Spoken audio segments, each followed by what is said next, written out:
भारत की राह चला नेपाल। भारत की तर्ज पर नेपाल में भी टिकटॉक बैन। नेपाल ने दिखाई लाल आंख, चाइनीज ऐप टिकटॉक बैन।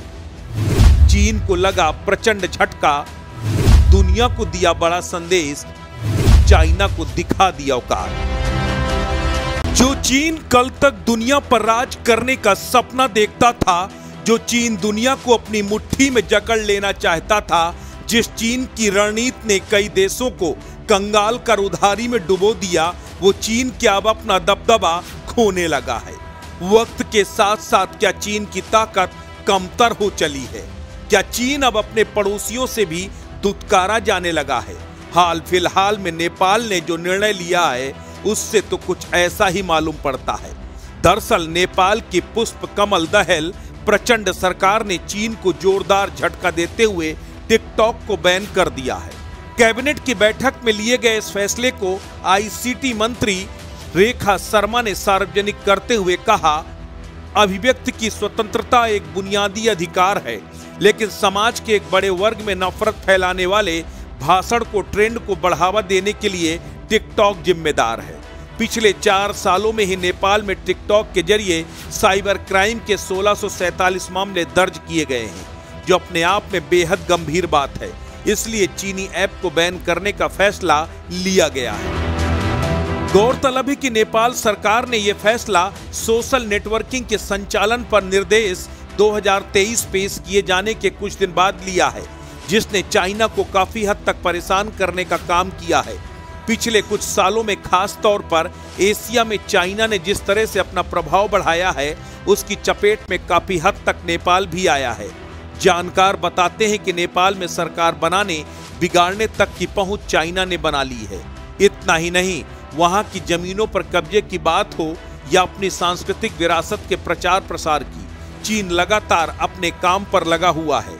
इस बीच चीनी ऐप को बैन किया जाना चाइना के लिए सीधे तौर पर एक चुनौती है।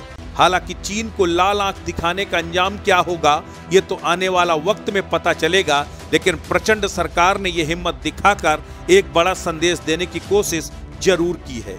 संदेश ये कि नेपाल चीन के जाल में फंसने वाला नहीं, बल्कि अपने फैसले अपनी सुविधा के हिसाब से लेने के लिए पूरी तरह से आजाद है।